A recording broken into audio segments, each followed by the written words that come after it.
ஆண்டவராய் இயேசு கிறிஸ்துவின் நாமத்துக்கு மேன்மை உண்டாவதாக.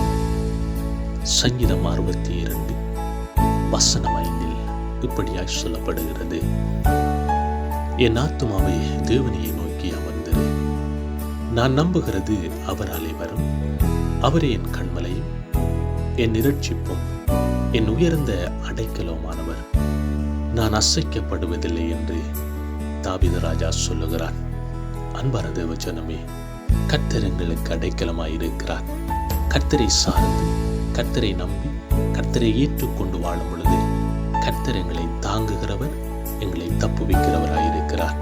அப்படியானால் முழுமையாய் கர்த்தரை ஏற்றுக்கொண்டு கர்த்தருடைய வார்த்தைகளை பின்பற்றி கர்த்தருடைய வார்த்தைகளின்படி நாங்கள் நடக்கும் பொழுது கர்த்தருடைய ஆவியானவர் எங்களுடைய வாழ்க்கையிலே கிரியை செய்கிறவராயிருக்கிறார்.